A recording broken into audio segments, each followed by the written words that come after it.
Hello అండి, welcome back to our channel moms chef. So ఇవాళ video వచ్చేసి double కమీటా ఎంతో సింపుల్గా అండ్ టేస్టీగా ఎలా తయారు చేసుకోవాలో చూసేద్దాం. సో ముందుగా మన ఛానల్ని చూసినట్లయితే ప్లీజ్ లైక్ చేయండి, షేర్ చేయండి, అదేవిధంగా మన ఛానల్ని సబ్స్క్రైబ్ చేసుకోండి. సో వీడియోలోకి వెళ్ళిపోదాం. ముందుగా మనకి కావాల్సినంత బ్రెడ్ని తీసుకోండి, ఓ 1/2 లీటర్ పాలు, అలాగే కప్ చక్కెర, నెయ్యి 2 టీ స్పూన్లు, బాదం జీడిపప్పు సన్నగా తరుముకోండి, ఓ 2 ఇలాచీ, డీప్ ఫ్రైకి సరిపడా ఆయిల్. ముందుగా మనం బ్రెడ్ పీసెస్ని తీసుకొని వాటి ఎడ్జెస్ని కట్ చేసుకుందాం. ఇప్పుడు వాటిని 4 పీసెస్లా చేసుకోండి. వీడియోలో చూపించే విధంగా 4 పీసెస్ చేసుకోండి. స్టవ్ ఆన్ చేసుకొని డీప్ ఫ్రైకి సరిపడా ఆయిల్ పెట్టుకోండి. ఆయిల్ వేడెక్కాక ఒక్కో బ్రెడ్ పీస్ని అందులో వేసుకొని ఫ్రై చేసుకోండి. ఇలా గోల్డెన్ బ్రౌన్ కలర్ వచ్చేలా ఫ్రై చేయండి. వాటిని ఓ ప్లేట్లోకి తీసుకోండి. అన్నిటినీ అలానే ఫ్రై చేసుకోండి.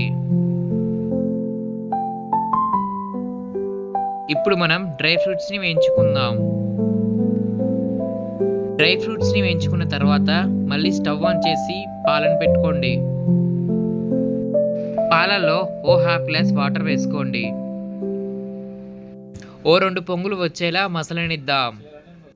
అలాగే 5 నిమిషాల పాటు బాయిల్ చేసుకోండి. కప్పు చక్కెర యాడ్ చేసుకోండి.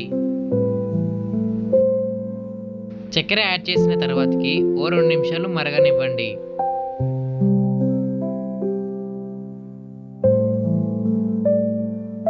ఇప్పుడు మనం ముందుగా వేపి పెట్టుకున్న బ్రెడ్ పీసెస్ని అందులో వేసుకోండి. వాటిని ఓ 5 నుండి 7 నిమిషాల పాటు బాగా మసలనివ్వండి. ఇప్పుడు మనం ఫుడ్ కలర్ని యాడ్ చేసుకుందాం. ఇప్పుడు మనం ఓ టీ స్పూన్ నెయ్యిని యాడ్ చేసుకుందాం. ఒకసారి మిక్స్ చేయండి. ముందుగా వేపి పెట్టుకున్న డ్రై ఫ్రూట్స్ని అందులో యాడ్ చేసుకోండి. అంతే అండి, ఎంతో simple and tasty double ka meetha ready. So serving ప్లేట్లో తీసుకొని సర్వ్ చేసుకొని ఇక తినేయడమే. ఎంతో టేస్టీగా ఉంటుంది. ఒకసారి మీ ఇంట్లో ట్రై చేయండి. ఓకే అండి, నెక్స్ట్ వీడియోలో కలుసుకుందాం. Okay dude, ఉంటామల్లా.